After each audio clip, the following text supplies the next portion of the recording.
But when you look at Europe totality-wise, you are still a minnow. There are still way bigger clubs, European-wise. You Yes. look at Real Madrid, But Arsenal you are look at not in that Milan, you look conversation. at Bayern Munich, you look at Liverpool, you look Hey, at girl, why are you Barcelona, bringing these you guys look into at it? Let's talk Ajax, you look Arsenal. at No, Manchester Arsenal. Let's United. talk Arsenal. They all had more European success Hey, than girl, you. let's leave those guys out of there. Let's talk Arsenal. I admit, you have more domestic titles, but this issue with Arsenal fans, you're so small-minded. You see, we're big-minded and so forth. We think global. You think because you have such little success, you clutch on to domestic titles and rivalries and so forth. We're looking at the bigger trophies and bigger things because our minds are a lot more global, and I think that's just the reality, bro. No. I think the fact is, you're looking at the here and now, and you're not actually looking at the totality of the situation. Because based on your logic, if you look at the last 20 years, you're bigger than Liverpool.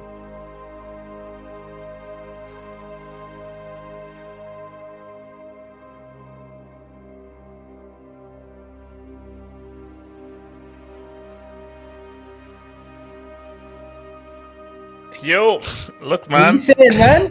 Big game, you know? Look, so here's the thing. This is a funny game because let's take our minds back to what I call the dictator, the evil dictator known as Lampardiscus the fourth. Because I remember that game. So it was Chelsea were doing all right and so forth, and Arsenal were in the relegation zone. Yeah. And Chelsea were actually doing pretty well. And I was like, oh, bro, Arsenal will beat them and everything. I remember, I think it was Martinelli and so forth who really punctured Chelsea. And it was from that point that Arsenal started to get good form.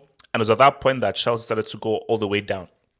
But let me share something with you funny, because let me show you how deep this fixture is. So I was on like a post-match stream after Chelsea's win against Palace. So I just had a bunch of Chelsea fans. And this was what this Chelsea fan said. So FA Cup final, he said that I would rather beat Arsenal 7-0 on Wednesday than... No, sorry, he said he would be happy to lose the FA Cup final to Liverpool if it meant beating Arsenal 7-0 on Wednesday. No, that's because you guys know you have no chance to beat Liverpool. No, stop it. Egal, stop it. That's why. No, Egal, let's be fair here. If you look at that League Cup final game, first of all, Lukaku's goal was onside. Liverpool fans themselves, they've said that, man, Chelsea is not a nice team to face. And I feel that law of averages, Chelsea can lose 3 cup finals in a row. That's Let's crazy. bring it back to the Arsenal game Yeah. quickly. I'll tell you this. The reason why your fans or genuine Chelsea fans would want to beat Arsenal way more than they'd want to beat Liverpool is because, let's be honest, we've built a big rivalry since the Jose Mourinho days till now. You can say Chelsea and Arsenal has been a massive grudge match. Also, being in London, growing up, having a lot of Chelsea and Arsenal fans growing up around each other, it's just become a natural rivalry that's grown up in the younger generation. And I would say Chelsea and Arsenal being a London derby, it means more than beating Liverpool. Yes, because it's a cup game, obviously you want to win the FA Cup. But realistically, there's better odds of you beating Arsenal convincingly than there is you beating Liverpool convincingly. But see, here's the thing. Let me say 2 things. So first of all, I feel that's a loser's mentality, trying to now cheerlead and go for what is the easier thing than the harder thing. The easier thing is to beat Arsenal because Chelsea are expected to beat Arsenal. And the tougher thing is beating the quadruple Liverpool for the FA Cup final. But for me, I feel you're having a defeatist mentality looking for the Arsenal win because it's a grudge match to be the one that's more. But this is a great segue into the first thing. Who's the bigger club now? Who's the bigger club now? Arsenal's still the bigger club. Yes. No matter what Chelsea do to bridge the gap, you still have to bridge the gap. That's why we're talking about it, because the fact is Chelsea have done amazing under Roman Abramovich, and that era is now done. But what you've done is you've bridged a large gap. You had what? 30, you had 10 trophies to your club. What was it? 5 trophies to your club's name. Now you have what? 25, almost 30. So Roman Abramovich in this time period has taken a club that had barely any European success, barely any Premier League success, barely any success at all as a club, and taking you guys to where you are now and being the 4th/5th best club in this. But here's the thing though. So this question, I always say it depends. What is the context? If we're talking money, branding, popularity, it's Arsenal. I'm Nigerian. Ask any Nigerian, the most supported club in Nigeria is Arsenal. Okay. So Arsenal has more global appeal. Who's more If successful? it's Chelsea. Okay, how do you No, no, no, gauge, no. how do you gauge success? So success is, for me, I keep it strictly football. I keep it strictly tangible, strictly trophies. When you Okay. look at the amounts of trophies Chelsea have won, the different competitions they've won them in, and also for me, I'm just not a numbers guy. It's Mhm. same thing with goals. It's not how many goals you score, it's what goals you score. It's not how many trophies you win, it's what trophies you win.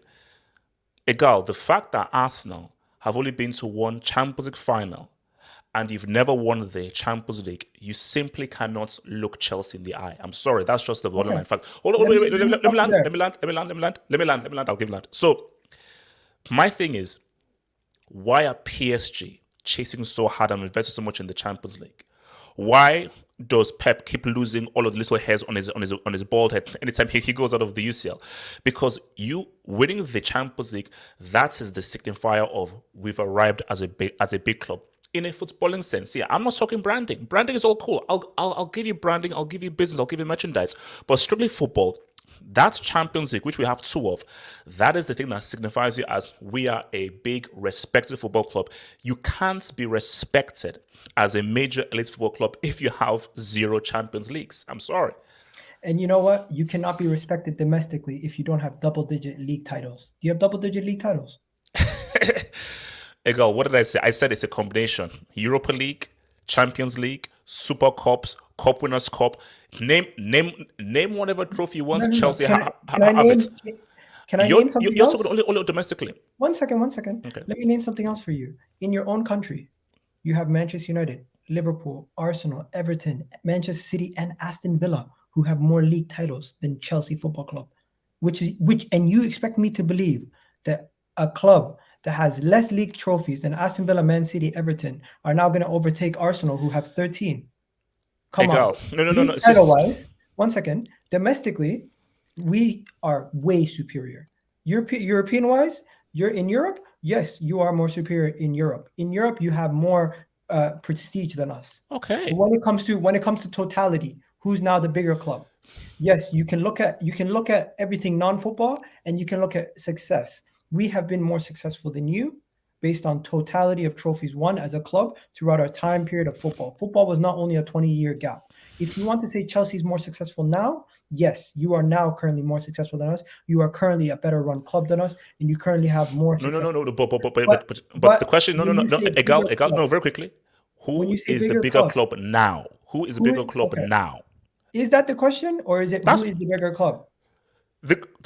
I am looking at the notes you've just given me. Look, and it says who is bigger club now, Arsenal or How do you Chelsea? gauge? How do you get? Okay, so how do you gauge bigger? Because for me, successfully, we are more successful. When it comes to commercially, we are still the bigger club. When it comes to historically, we are the bigger club. If you want to talk about current success, who is more successful right now? You are more successful, but you're You see, still not bigger. but that's why I said that. It depends. It's like whenever we have this whole conversation about okay, what is the biggest, what is the best league? Are you bigger than AC Milan? It depends on the context. See, AC Milan, no, because of AC Milan's league titles and Champions League wins. Okay, Because so you see, for me, my thing is that if we're looking at it merely on merchandising and popularity, egal, I tap out. If you want to look at people buying Arsenal jerseys, people buying Arsenal cheerleading outfits and so forth, wrestling tights, I'll give it to you. Arsenal teddy bears and so forth. Strictly football, in terms of being respected, Arsenal are not as respected in the football hierarchy as Chelsea. Because, Egal, until you show me a UCL, you're not allowed in the VIP club. You can stand this is outside, where your you can go in argument's the main flawed. data area, you can't, you're not, Egal, No, you but can't this is where talk your without a argument's flawed. UCL. You Let can't. me show you where your argument's flawed, okay? Basically, you're saying because Arsenal do not have a Champions League, we cannot speak to Chelsea. So, hypothetically speaking, right? Hmm. Hypothetically speaking, Manchester City get one Champions League. Are they now bigger than you? We have two, though. We So, have, so based on that, if you're saying you now have two Champions Leagues and they have one, I can then say we currently have more trophies totality than you, and you still have to overtake us in that. no, To no, no, say no, but my thing is that you have to take, because you have to look at Chelsea's consistency of winning trophies. I think Chelsea haven't gone more than 2 years or so forth under Abramovich without winning a trophy at least. So that's consistency of performance has to be respected and has to go with what she is with a big club. But I mean, last thing here, so we can go to the next top So topic if here. you win a third one, are you now going to say you're bigger than Manchester United?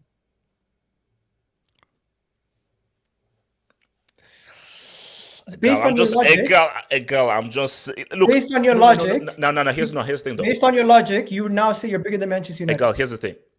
I would say it's a debate, but Come on. I'll say no. You know that's not a Hold on. debate, though. Let me land. I'll say the debate, but ultimately, when you look at the amount Ferguson has won, and also, do you know what goes into Ferguson's favor? The treble. That treble will always be like that key X factor. That no matter how many you win, you winning a treble, salute. That will always give you that extra kind of like Super Mario mushroom star kind of thing to go through. So let's move on to the next thing now. So we agree that Chelsea is the bigger club. So that's all No, we agreed. agree that Arsenal is the bigger club. So Or we're just- if you want to disagree, and we can move on. We can Oh, agree. no, but we both agree that Chelsea. We both agree. No, we both agree that Arsenal is bigger. Anyway, So should Arsenal sack Arteta if he misses top four? Now, it depends. It depends.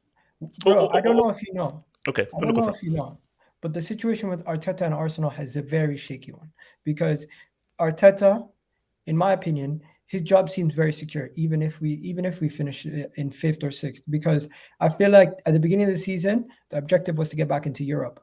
Since since opportunity rose, that Tottenham, Manchester United, everyone else started falling off, and we now put ourselves in a situation where we can get top 4.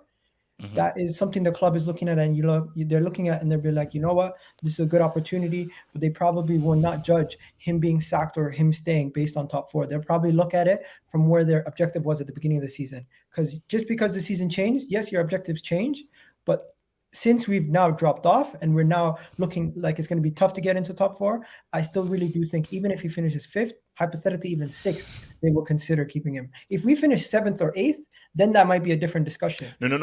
But Egal, let me switch it. No, wait, hold on. Forget the higher ups. I want to ask you, Egal, you. Yeah. Let's say you're making the decisions right now, and you're the main decision maker. If Arsenal don't get top 4, do you sack Arteta or do you keep him? I feel like there has to be. You have to look at the context, though. Is he finishing Egal, 5th? it's Is he finishing 5th? 5th, 6th, whatever. You don't make top 4. Okay. From the position you were in, where you were odds on favorites, and you failed to make top 4, do you keep him or do you not keep him? And you are the decision maker.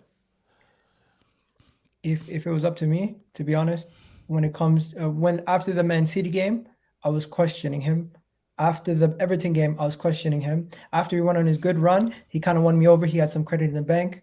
I want to see him go and sign some more players in the upcoming summer and see where we can go. But personally, if I had the choice and I was driving the seat and I had to pick who was going to stay and who's going to go, I would probably keep him. The reason being, even with everything I've said, the only reason why I would keep him is because I don't trust that we'd be able to find adequate replacement at this moment in time. Oh, no. Egal, you're honestly telling me that. Let me throw in a name. So let's say you throw in an Ernesto Valverde, a guy with experience with Barcelona and also in La Liga as well. So you're saying that there are no managers out there who can do a better job than Arteta. That Arteta is literally the best. If I was in charge, I would probably find a better candidate. But So would you or would you not? So if he misses out on top 4, would you or would you not sack him to try and find a better replacement? Let me make it easy with you. I like the way you put it there. Personally, I don't think the club is going to sack him. No. Egal, I'm asking you. Arteta? Listen, I am not Arteta. I personally, I'm not putting myself in either camp. When it comes to what's best for the club, I think what's best for the club is some consistency and continuity from the top down. And if we sack Mikel Arteta, the person who's supposed to be heading this recruitment, the person who's going to be getting rid of players, the person who has decided what's going on in the summer, and we cut the head from the snake, I feel like it would be to our detriment in a summer where we're going to need to sign a striker, where we're going to need to sign midfielders, where we're going to need to do all this recruitment. And from a strictly footballing perspective, if you are going into a big rebuild, would you rather bring in a new manager? I'm asking you, Have Hope. Would you rather bring in a new manager to head this whole situation, or would you rather Arsenal keep Mikel Arteta and you think we'd be worse off with Mikel Arteta? get a new manager because Arteta isn't the right dude. Went years ago, saying this to Devil, when even they hired Arteta, I said, wait a minute. So let's go of Emery. Emery is now about to play a semi-final against Liverpool, beating Juventus and Bayern on the way. I said, okay, let's go of Emery, a guy with experience with Sevilla, winning 3 Europa Leagues in a row. Hold up. So And we make then, a mistake hold sacking up. Emery. Let me land. So a guy with experience winning 3 in a row. And you're bringing in a guy who has 0 managerial experience. All because you sit next to a genius doesn't make you a genius. So this whole notion was, oh my gosh, that Pep thing must have rubbed off on Arteta. Wait a minute, how do you know? He just hold wait, let me land. He just sat next to him. How do you know that Arteta has the same quality that Pep has? See, Pep showed his quality when he came in by himself in Barcelona and won that treble in his first season. Then you know that we're dealing with a maverick of a coach and a mind, which we've seen now. For Arteta, you have no credit in the bank. We don't know of your experience. He is literally living off of the facts of you stood next to a guy who will go down as one of the greatest managers of all time. So my thing though is you need someone who you know has experience, who you know has success, and who has experience with bringing a philosophy in a successful sense to a team. You resting your hopes on Arteta because you just want to maintain consistency makes no sense, because as you've seen with Klopp, with Tuchel and Pep, you have to get the manager right. Then you can support him given everything. But the first thing is that, wait a minute, is this the right dude? Being consistent is key, 100%. But the dude in the docket has to be the right guy. And Arteta isn't the right guy because the guy was a side. All he's known for is putting out the cones and getting Pep's water bottle. Okay. That's all he's known for. Have hope. First things first. Mikel Arteta, from what I can see, when it comes to his man management of players, has not been good enough. When it comes to the situation from the club, the quality of players that we've had have not been good enough. The players that we have identified to bring in recently, so this past summer, majority of them, I've liked the recruitment that we've done, and Arteta has been a big part of that. Wait, did you buy anyone in January? We didn't buy anyone in January. Okay. We were unable to, and I honestly hold Edu and the board and Mikel Arteta all accountable for that, and that could be the reason why we missed out on top 4.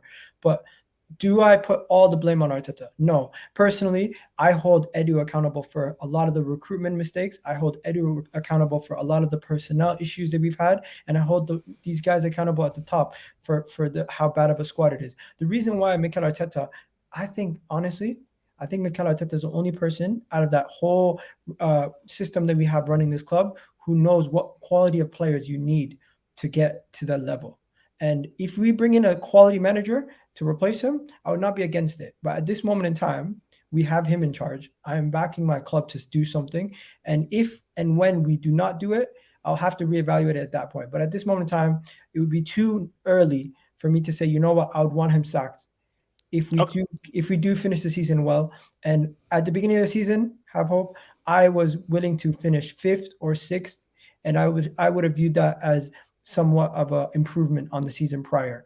Now that the season's going on and circumstances have changed, it is a disappointment, but it's still not that far down as we were the year before. And as much as you want to say that's all on Arteta, I don't want to make this all about Arteta. There's so many other issues. We don't have a striker. We don't have any goal scorers in this team. No. Don't say that. Who allowed the striker to go? And that same striker is now scoring goals for Barca. Aubameyang was mentally checked out. Lacazette, right now, if you don't know, have you been on? Was he mentally checked out due to him, or was it because this guy, as you just said, has poor man management? You just said out of your mouth that Arteta has bad man management. So that maybe contributed to him falling out of the Aubameyang and not getting the best out of a guy who may be out of form. Man management is that you're out of form. I know the kind of things to say to you and what to do to you to get you back on form. You want to know something? We don't have the structure in the club to be constantly having a carousel of managers like a Chelsea or other clubs. Barcelona, Real Madrid, Chelsea, these guys are all successful clubs, but they have the people behind the scenes that can constantly change the manager, and we will be successful. I don't know if I don't trust the people behind the scenes to sack Arteta and bring in somebody of worth. What if they go and sack him and they bring in another manager who's just as shaky, and we have the same issues? Personally, what Mikel Arteta has been doing, he's had a big squad overhaul to have to do. And what you said earlier about Emery is now having success elsewhere. Maybe hypothetically, if we do sack Arteta, he goes and have the same success elsewhere also, and we'll see that Arsenal is the problem. No. Don't no. Because we have to move to the next topic. But my response to that is, Emery had success prior to Arsenal, which was winning 3 Europa Leagues in a row with Sevilla. So him having success with Villarreal is no surprise because we saw what he did for Sevilla. Arteta having success if he moves on to Arsenal would be shocking because you have no credit in the bank. Okay, now let's talk about the next topic then. Yeah. So how can Arsenal stop the rot and start winning? What do you? Let me answer that. So here's the thing. I said this weeks ago, and I said that even when Arsenal were odds-on favorites, I was the only guy who said that these guys are not going to hold on to top 4. And the reason why I said that was because when you're dealing with pressure, and you're dealing with whether it's pressure to avoid relegation, pressure to win a league, or pressure to come top 4, you need experienced heads. You can't have it reliant on the kids. And what I said is that this is all good now. Every week that comes through, the pressure goes more. And the importance for the win becomes a lot bigger. The pressure in game week 21 isn't the same as the pressure in game week 28. Or game week 32 or 34. It grows with every week. And what we're seeing is, as Arsenal are so close to that goal of getting top 4, the pressure is more. And that's why you now need the experienced heads to now say what's up.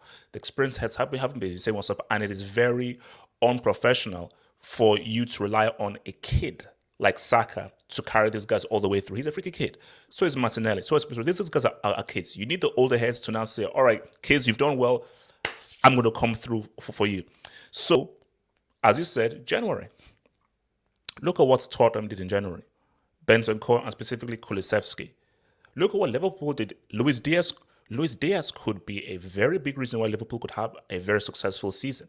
Yeah. So, Arsenal 100% more so than Tottenham. See, here's the funny thing. Arsenal needed January more so than Tottenham and Liverpool. Liverpool have Salah, Mane, and Thingy. They didn't need Diaz. Tottenham have Kane, Son, Moura. They didn't need Kulusevski and so forth. Arsenal, you did it with Aubameyang. Lacazette has never made the impact that you thought he would make. And Martinelli is a kid. Saka is a kid. So you needed an experienced guy in January to come through and be like, all right, kids can do some stuff, but the senior guys, we're going to come in. So that is on, they say, at Edu, Arteta, whatsoever, of not providing the funds of say, whoa, look where we are right now. We could really get top 4. We need just a few more pieces just to give us that little bit of quality so we can take care of these other teams. And I think the biggest mistake was, the thing in football, never assume. Never assume.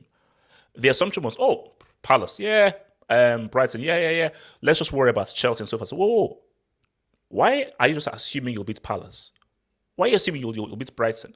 You can't just assume these things. Every game is a game, especially in the Premier League. So, but the key thing was that January window and the irresponsibility in believing young kids in Saka, Martinelli, and so forth would carry you all the way through.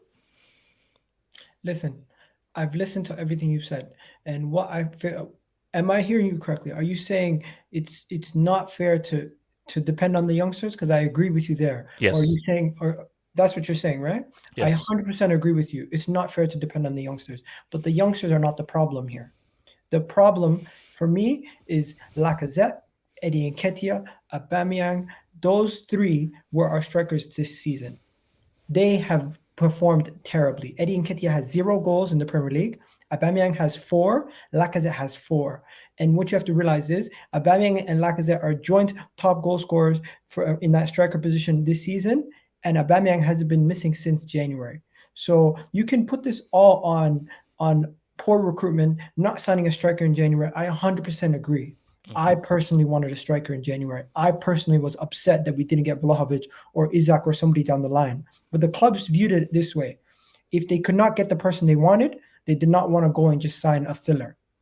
Even though that filler might help us, they did not want to go and sign a filler, that somebody they would be stuck with, another person that would be on the wages that maybe in a 6 months time they don't want anymore.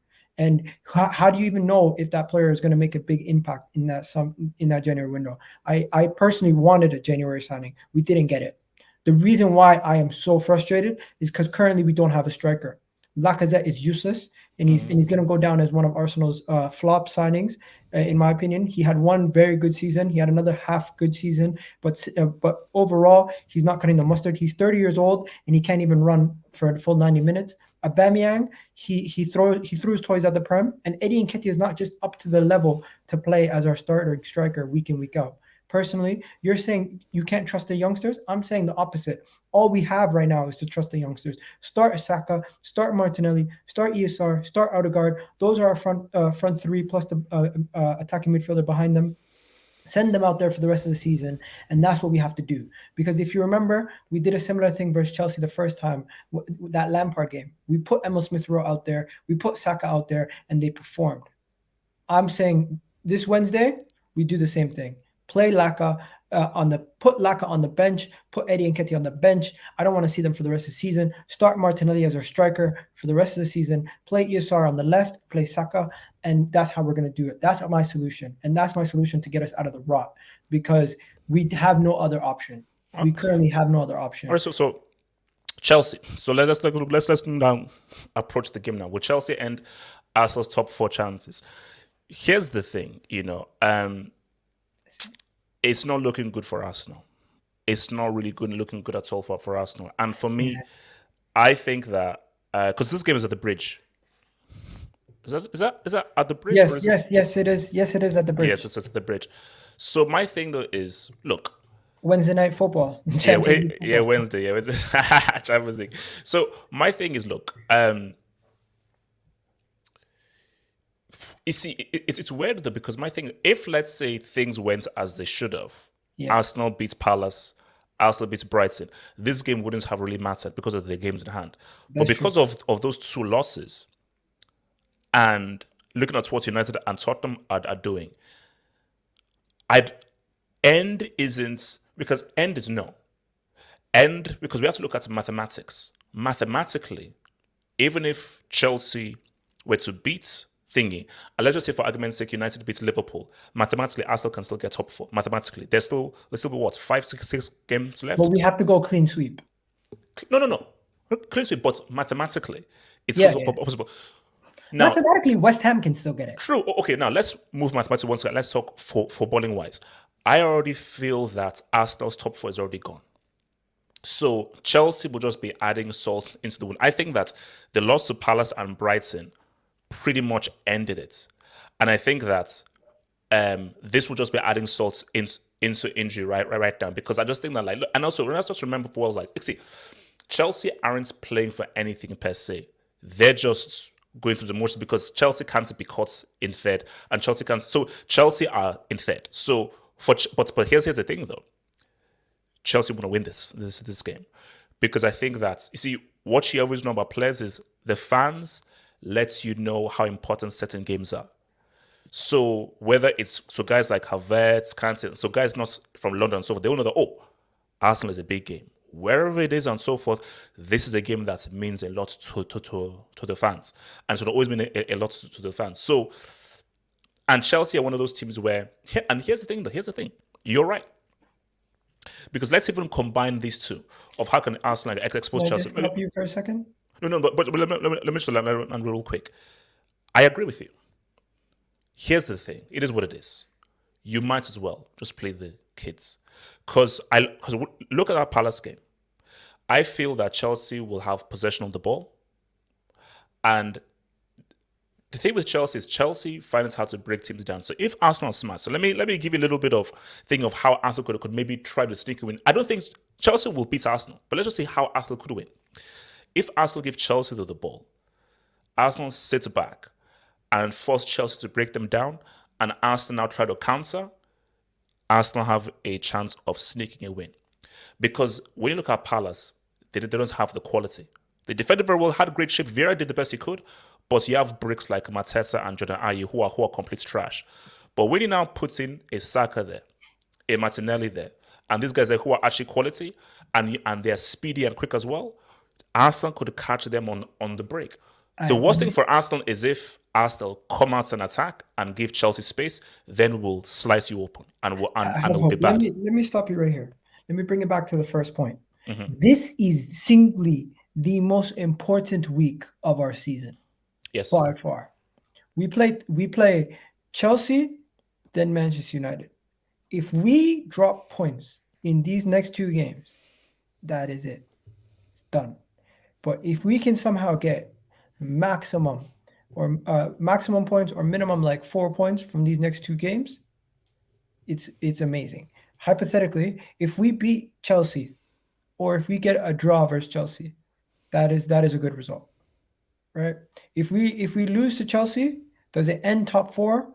You want to know something? Have hope. 4 games on the bounce. That's it. Like top 4, forget about it. If we lose to Chelsea, forget about it.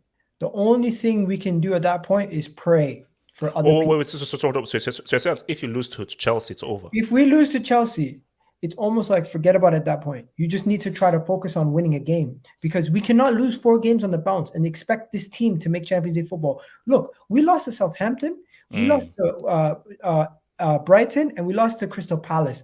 3 games on the bounce. And we scored 1 goal, conceded 6. Wait, did you know what's so crazy? I'm just looking at the table right now. So Arsenal are on 54, Tottenham on 57. If you had just won one of those games, one of those games, you'd still be in a good position with a game in hand. So it just shows you how, and those are all winnable games. Because the thing is that those are all winnable games, and this is the week in which it's tricky. Sorry, Corey. Let me just wrap up my point. Hypothetically, we could lose against Chelsea and still catch Tottenham or Manchester United. Will we though? On the form that we're on, I don't back us to do that. But what I will tell you is Chelsea at Stamford Bridge has been a game where even when we're in bad form, even when we're not doing as well, even when we're not expected to get anything, we sometimes get something out of it. And if you remember the last couple of times we played Chelsea at the Emirates, at Stamford Bridge, the last 2 times I think we played you guys at Stamford Bridge, we came out of that game with something. You know what I mean? So just going back to the last 2 seasons, we beat you 1-0, and then we drew 2-2. So and with 10 men that game also. So I'm just saying, is this game an afterthought? Is this something where you guys show up? I think if you come arrogant the way you guys did the last time, and you show up and you say, you know what, Arsenal, we're gonna beat them, and your players don't score goals, we can come out of that game with another 1-0 victory. See, my thing is like, I'm not sure where Chelsea head is at. Look, if you're a professional, you are professional. You want to win every single game. But I'm thinking of, people like Mount or people like Loftus-Cheek. They'll be up for this game because they know what this game is about. But I'm looking at Havertz. I'm looking at Ziyech. I'm looking at these guys. Their main thing is that cup final against Liverpool. So their things I don't know. That's the real. Obviously, there's a game, but that is the real big game that I really want to win. So their desire is more. But someone like a Mason Mount is, his desire to beat Arsenal is the same as his desire to beat Liverpool in that cup final because he knows what this is and he knows the back and forth between Chelsea and Arsenal. So Arsenal need this win a lot more than Chelsea because for Chelsea, there's no threat behind it because the teams behind Chelsea are super inconsistent. I know. So for Chelsea, like they're good. So we're not coming for third. I'll tell you that right now. Yeah. Oh no. But you're right. Look, see, Chelsea are a very weird team. This is a game that Chelsea cannot lose. And you're like, wait a minute, how? Because Chelsea is the kind of team who can do what they did against Real Madrid, then lose to Burnley the next few days. So Chelsea, I call them bipolar merchants. They're bipolar merchants. So game, yeah. But I just think that it's going to be it's Arsenal's form is I see. So this is a funny thing. You said Arsenal's form is bad, but We lost similar three in a to row. Chelsea, it's like Arsenal could lose those games that they should have won, then come and win this game that they don't deserve to win. Similar like that Lampard game where like Chelsea were awesome favourites, and there are many times where Arsenal have come and they've gotten results when we don't think that they'd have gotten results. But here's the thing. Let me ask you this though: what is the likelihood? Because again, Chelsea, you pretty much know what the Chelsea lineup is going to be. It's going to be Havertz, Werner, Mount. You know what the lineup is going to be. So for Arsenal, do you think Arteta is going to actually drop Nketiah and Lacazette? You know what? You asked me what the odds are. So I like probability. I'm a math guy. Okay, all Do you right. know what the probability of Chelsea winning is? Well, 50, 51%. The probability of Arsenal winning is 23% wow.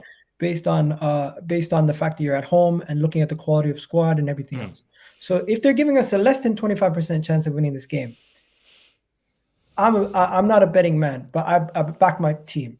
The reason why I think we could get something from this game, even though everything is telling me we're probably gonna continue to perform terribly. The only reason why I believe we can get something from this game is because for 4 games on the bounce, we cannot afford to lose 4 games on the bounce. We have to show some sort of urgency.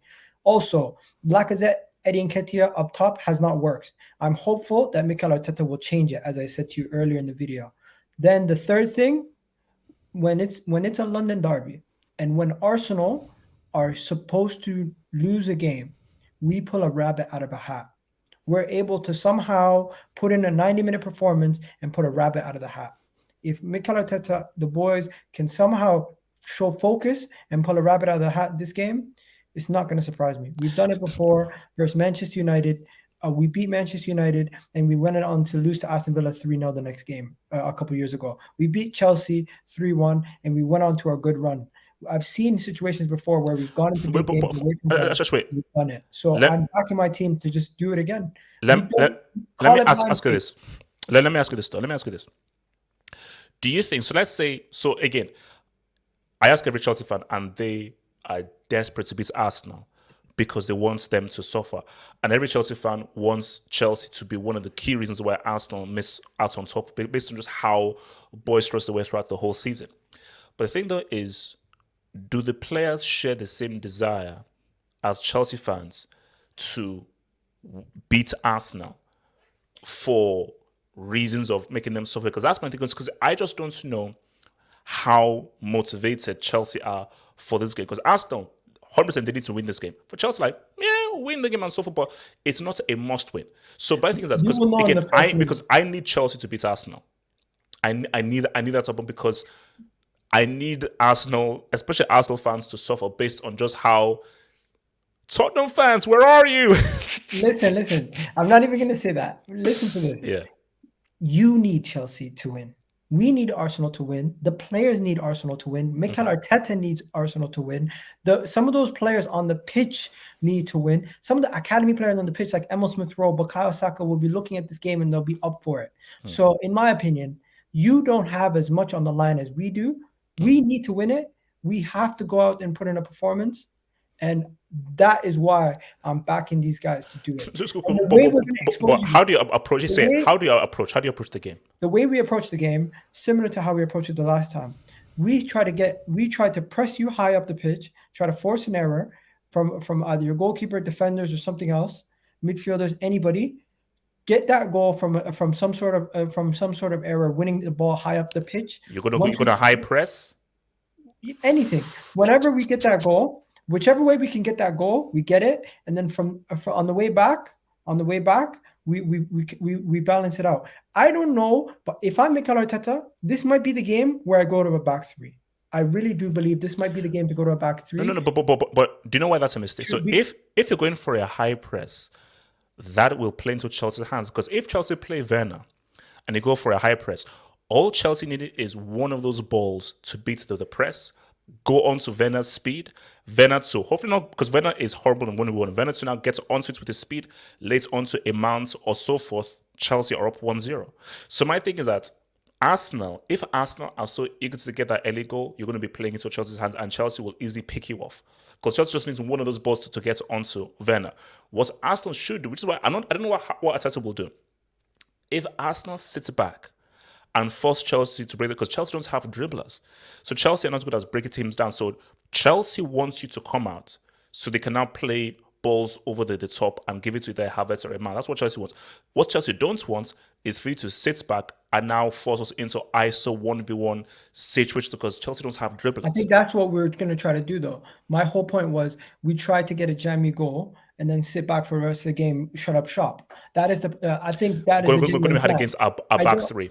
I don't think we're going to come to the. I don't think we're going to come to Stamford Bridge and try to control possession and try to go at you like a Liverpool or a City would. And I think if we tried to play that way, it would play to your benefit, as you said. So I don't know if we're going to play a back four. I don't know if we're going to play a back three. I don't even know who's going to be available, if Tomiyasu's available or not. But if Tomiyasu's available this game, that would be amazing. Because then defensively, when we're out of possession, we can have him tuck in and we can always have cover. I just don't know. Is Reece James going to play? Yeah, 100%. Okay, so if Reece James is playing, I'm more worried about his threat being another person coming in against our situation on the left side. So who plays wide left for you? Who plays wide left? Wide left We're going to have attacker. Gabriel Martinelli helping. No, Emil Smith-Rowe will be playing for me because Martinelli is going to be striker. So Emil Smith-Rowe and then Saka. So Saka's right. Right, Saka's on the right. So yeah. you know what that is? See, this is where it now gets tricky because I'm worried about that Alonso on the left.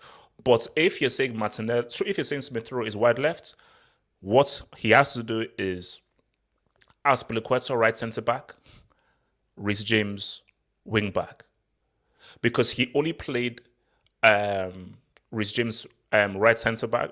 He played Reece James right centre back because I think he wanted to deal with the threats of Zaha.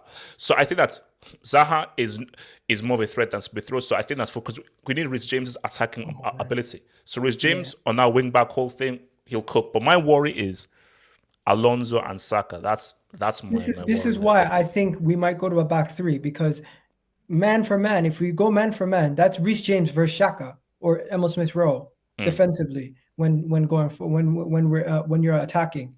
So you remember what happened at the Emirates. He was wide open the whole entire game. We cannot make that same mistake. We need to find a way to match up with you guys, where when Reece James gets into attacking positions, we have somebody covering him. And I think defensively, if we set up in a low block, when we're out of possession, we will stop that somehow. But when we're attacking, we need to. The only way we're going to capitalize on a goal is if Bukayo Saka finds himself one-on-one with one of your players, beats him, and we pass the ball into Gabriel Martinelli for a goal, or we win the ball high up the pitch, counterattack 1-0. And from there on in, we need to sit back and hold on. But Chelsea, I question Chelsea's goal scoring ability. You guys don't score much goals. Let's be honest. You might score a lot of goals over a league campaign. We scored 4 in Madrid. 4 goals. When you might score a lot of goals throughout the season, of course. But let's be honest. For the amount of money you've spent in your attacking options, you've been depending more on your goals to come as a collective from the whole unit and less from your actual front three. When you look at your front three, what have they produced? Kai Havertz has been good. Timo Werner has been hit or miss. Havertz. No. Miss. Werner has been miss. Okay. Just miss. Timo Werner has been a miss. Ziyech has been a miss. Lukaku has been a miss. Mount has been has been really good for you guys. You look at your midfield; they haven't offered as much goals. Kovacic actually offered more goals than he did before. Your goal-scoring outlet has been your defenders. Wait, hold up. So are you trying to make a case of how Chelsea won't score against Arsenal on Wednesday at the Bridge? I'm saying, as much as you guys are a better team at this moment in time, you still have your deficiencies. And one of your deficiencies is your front three are not firing. Just like ours. No. Okay, look. So let's just look about how we think this game is going to go and like score predictions now. See, my thing is, Who's going to score for Chelsea? That's what I'm asking you. Anybody can get it. Havertz can get it. I have more belief in Havertz or Mount scoring than, let's say, a Werner, a Ziyech, or a Lukaku. They're your leading scorers. But you know who your third leading goal scorer is? Who? In the league, it's Jorginho. And I think those are all pretty much penalties. Jorginho is trash. Don't mention the name Jorginho. You see, Jorginho better not start that game. I better see Kanté and Kovacic in that midfield. Because I think Jorginho was at fault for one of Arsenal's goals in the game that we Yes, played he the other was. The week. back pass. Yeah, the back pass. So Jorginho cannot see if Jorginho plays and you press him because he isn't press resistant. But that's why it is. See now, Kovacic because he had to come off in the game against Palace. So I don't know whether Kovacic is No. fit Just for bring for it the back game. 1 second. Remember what I said? I asked you who's going to score. You said Havertz and Ziyech. No, Mount. You said Havertz and Mount. So Havertz and Mount are your leading goal scorers. Your third option is Jorginho, who have all his goals been penalties. Because I don't remember him So scoring no, much. wait. But what do you say? So if Havertz and Mount play, then they'll both score. We beat you 2-0. No. But I'm saying what goal? Basically, I'm implying what goal threats do you have? Everyone is. It's you. So you guys as a team are scoring as a collective. You don't actually have an out and out goal threat. You don't need that. Do City have an out-and-out goal threat? City No, they scores don't. as a collective. So it doesn't for me. It doesn't matter. Some teams you're are not cheating. successful. No, but some teams can be successful. Chelsea won the Champions League without an out-and-out goal threat. It's just about winning the game. So whether a goal comes from Chilwell, from things, it's just about we do enough to win the game. And Chelsea, as you saw in the Champions League, have done enough to win a trophy without actually having an out-and-out goal threat. Chelsea have made the FA Cup final, which I'm sure hopefully we win, without an out-and-out goal threat. So, like 100%, like Chelsea aren't there yet. Lukaku was a horrendous, horrible miss. Ziyech was supposed to be the number 10. It didn't happen. Timo Werner is the Antichrist. So there are issues within this Chelsea team. Hence why this is a very important summer for Chelsea because it needs to be a massive, huge overhaul. But that's why Tuchel is a miracle worker. Because the fact that Tuchel won a Champions League has taken these guys to third without... I mean, look at all the tools that United have. Look at Tottenham and Kane. United with CR37. Arsenal with Saka and so forth. Let's bro, Arsenal. Okay, well, Arsenal. See, Saka. By the way, Saka and Emil Smith Rowe would be your second leading goal scorer if they were at Chelsea, based on the goals they've scored for Arsenal this season. But then, where have those goals gotten them? Sixth. No. Sixth. As a collective, because Egal. Let me say right now. You best not finish eighth. You best not finish eighth. You best not finish eighth because you know that Arteta give you eighth 2 seasons in a row. I pray we don't, and I hope we don't. But at this moment in time, we just need to focus on winning the next game. Because if we continue to focus on top 4 and finishing eighth, that's not going to help us. We just need to get 3 points on the board. We've lost 3 games on the bounce. This Chelsea game means more to Arsenal than it means to Chelsea. If our players don't go and perform, it could be catastrophic for our season. I'm just looking at the form table. Arsenal have the worst form amongst the top. The league, bro. Forget the top. Well, yours and Villa. You and Villa have the same. So 4 losses in 5. Bro, wow, man, damn. So basically, you, Watford, and Villa have the worst records. You're just noticing this now. I've been telling you the whole video. Listen, why do you think I'm not out here going crazy? We're going to beat you. No, I'm looking at the situation and I'm saying to myself, what are we going to do? We got to figure it out. No, but we got to find solutions. I won't fall into that mistake though. I won't fall into that mistake because Chelsea have lost to teams out of form before. See, the worst thing Chelsea fans can do is like, Arsenal, they're out of form, they're crap, Arsenal, all that kind of stuff, and then Arsenal, because that was the same mistake I made with that's the plan. I'm not making that mistake. No, I'm not making, because let's say that it would be disastrous if Chelsea lost to Arsenal after everything, and if the disaster would be if Chelsea lose to Arsenal and Arsenal go on a great winning run, and the great winning run started with them beating Chelsea. That'd be horrible. That would be horrible. Well, come in full circle to what you first said. If you guys lose to Arsenal, you better win the FA Cup, because then both the things your fans wanted are gone. This is you know what? We're winning that FA Cup. We're winning that FA Cup. Chelsea no longer have anything to play for this season but bragging rights. And if you lose this game, you're losing your bragging rights, and you're losing that FA Cup.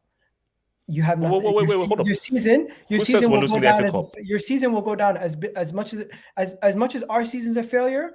If we don't get top 4, your season will also be a failure based on the fact that you've lost in the cup final, you've lost the Champions League. Wait, hold up. Why are you assuming that we're going to lose in the Cup final? Why are you assuming You know, that? you've already lost in a cup final, in the Carabao Cup final. That we should have won. Lukaku's goal was onside. No, So my point exactly. If you lose, Chelsea are not losing if to you Cup lose, finals, so to the same team. if you have a bad end to the season, and you and obviously your games don't mean anything anymore because you're going to solidify top 3 anyways, and you're already out to Champions League. You've lost the Carabao Cup final. You possibly could lose the FA Cup final and end the season with no other trophies besides obviously the Club World Cup, which was a trophy from the season prior, and the Super Cup, which was a trophy from the season prior. You really didn't have any accomplishments this season. What did you really accomplish this season? And based on if you want to bring it back, you are a glass half empty dude. I'm a glass half full dude. So okay. I'm an optimist. And being the optimist, we're going to adopt Arsenal on Wednesday. Because as we established on the first topic, you just admitted that Chelsea are a bigger club than Arsenal. You just admitted that. No, I never admitted to anything. Egal, you did. Egal, we know you were. So you admitted that. I didn't say anything. What you said. You said that. Yeah, I admit. Yeah, Chelsea are a bigger club. That's what you said. You admitted that your club is smaller than Everton. Anyway, let's look, okay, Egal, let's be serious right now. You know Chelsea domestically, bigger than Arsenal. Chelsea's smaller than Everton, right? Egal, let's just be real. You know Chelsea bigger than Arsenal. Let's be real. Jokes aside, you know Chelsea bigger than Arsenal. I don't know why you keep bringing it back to this. Realistically, you keep mentioning it because you know you're inferior. It's okay. How could we be inferior when you have no UCLs? What happened in 06? Your great hero Thierry Henry dropped to disaster class. Henry dropped to disaster class in 06. The only final you played, Henry dropped to disaster class in 06. Your logic doesn't While Drogba helped us beat Bayern in the final. So, what do we say? Your logic doesn't work, my friend. Your logic doesn't work. How does logic doesn't work? How can you be bigger when you have no UCLs? The biggest trophy in club football, and you've never won it, and you've only been to one final. You see, this is what you do. You bring it back. I'm bringing the facts. It's the biggest trophy in club football. You've never won it, and you only won. Chelsea rule London. Arsenal, Tottenham, you're our kids. You're our peons. Okay? Like Arsenal and Tottenham, you're small clubs compared to Chelsea. Chelsea, the kings of London, have always have been, always will be. Okay, these are just the facts of life. So if you win one more, when I asked you, are you going to be bigger than Manchester United? What did you say? I'll say that there could be an argument, but Fergie has a treble. Okay. Nottingham Forest have 2. What about that? Champions League era is different from European Cup, so. Oh, okay. Champions League era is different from European Cup. Okay. What about what about the fact that Inter have one Champions League but two European Cups? Are you bigger than Inter? We've won more trophies over a larger period of time, and we have more variety of trophies. Egal, look, here's the thing, Egal. How does it feel? No. How does it feel to look at Chelsea as Champions League winners? Do you feel envious? Do you feel jealous? You want to know something? Honestly, yes. I wish Arsenal won a Champions League. Obviously, I know. But the fact is, we haven't. And you want to know what other? And that makes you sad. You know what else the fact is? You know what else the fact is? A fact is Chelsea have never gotten double-digit league titles, and domestically, Chelsea will never be bigger than us. You can be bigger than us European-wise, but when it comes to the league, when it comes to European, wait, hold on, no, Egal. Would you rather be the king of a village or the king of an empire? Okay, would you rather be the king in a house or the king of a country? What kings are you when you look at the Champions League list of all the winners of the Champions League? Where do you reside? Egal, this is about Chelsea and Arsenal. You don't have a freaking Champions League, so why are you talking to Chelsea? No, because when you talk about domestically, Arsenal are that's domestically. No. But when you talk about European-wise, we look beyond domestic. We look at global. Listen, domestic. Do you have a Club World Cup? In England, you will be one of the more prestigious European clubs in England. But when you look at Europe totality-wise, you are still a minnow. There are still way bigger clubs European-wise. Yes. You look at Real Madrid. But Arsenal not in that conversation. You look at Bayern Munich. You look at Liverpool. You look at why are you bringing these guys into it? Let's talk Arsenal. No, Arsenal. Let's talk Arsenal. They all have more European success. Let's leave those guys out of there. Let's talk Arsenal. I admit you have more domestic titles, but this issue with Arsenal fans, you're so small-minded. You see, we're big-minded and so forth. We think global. You think because you have such little success, you clutch on to domestic titles and rivalries and so forth. We're looking at the bigger trophies and bigger things because our minds are a lot more global, and I think that's just the reality, bro.